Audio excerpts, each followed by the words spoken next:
Guntur water shed మహోత్సవంలో కేంద్ర మంత్రి పెమ్మసాని చంద్రశేఖర్ పాల్గొన్నారు. గత వైసీపీ ప్రభుత్వం మాజీ సీఎం పాలనపై తీవ్ర విమర్శలు చేశారు. కేంద్ర మంత్రి పెమ్మసాని చంద్రశేఖర్ మాజీ సీఎం జగన్ మాట కల్తీ, ప్రభుత్వం నడిపిన విధానం కల్తీ అని మండిపడ్డారు. గత ఎన్నికల్లో ప్రజలు సత్యం, సేవ, సమర్థత అనే 3 మార్గాలను ఎంచుకొని తమ ప్రభుత్వాన్ని గెలిపించారన్నారు. 2024 ఎన్నికలకు ఒంటరిగా వెళ్లాలని చాలా మంది చెప్పారు, కానీ బీజేపీ, జనసేనతో కలిసి వెళ్లామని అన్నారు. మీరు వేసిన ఓటు ఆంధ్రప్రదేశ్ను సువర్ణ అక్షరాలతో మార్చేసే విధంగా ఉందన్నారు పెమ్మసాని.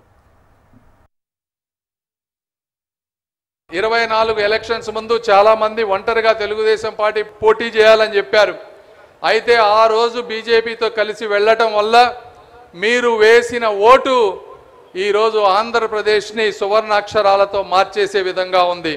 ఎన్నో ఉదాహరణలు ఉన్నాయి, నేను అవన్నీ చెప్పను. క్యాపిటల్ కానీ, పోలవరం కానీ, రైల్వే జోన్ కానీ, రైల్వే ప్రాజెక్టులు కానీ, హైవేస్ కానీ, ఎయిర్వేస్ కానీ, ఇవన్నీ నేను చెప్పను.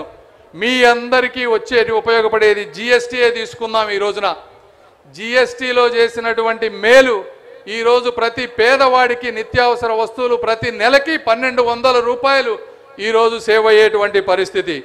2 వీలర్ కొనుక్కునే వాళ్ళకి 10,000 రూపాయలు సేవ్ అవుతా ఉన్నాయి. కారు కొనుక్కునే వాళ్ళకి 80,000 రూపాయలు సేవ్ అవుతా ఉంది. ఈరోజు చంద్రబాబు నాయుడు గారు రాష్ట్రానికి 8,000 కోట్ల రూపాయల భారం అయినా కూడా ఈ జిఎస్టీ వల్ల ప్రతి వారికి న్యాయం జరుగుతుందని చెప్పి అన్నిటినీ కూడా ఒప్పుకొని కేంద్రానికి సంపూర్ణ సహకారం అందిస్తూ భారతదేశ ఆర్థిక స్థిరత్వానికి బాటలు వేసినటువంటి ప్రభుత్వం తెలుగుదేశం పార్టీ, జనసేన ప్రభుత్వం అని కూడా మీరందరూ తెలుసుకోవాలి. ఈ సభావేదికగా నేను జగన్మోహన్ రెడ్డి గారి గురించి ఎక్కువగా మాట్లాడను. ఒకే ఒక్క ముక్కలో వారి స్వభావం చెప్తాను. మీరు ఈరోజు చూస్తూ ఉన్నారు, ఈరోజు ఎలా ఉంది. గత 5 సంవత్సరాల్లో వారి మందు కల్తీ, మాట కల్తీ, మనసు కల్తీ, పూర్తిగా మనిషి కూడా కల్తీ అని చెప్పి మీరందరూ తెలుసుకోవాలి.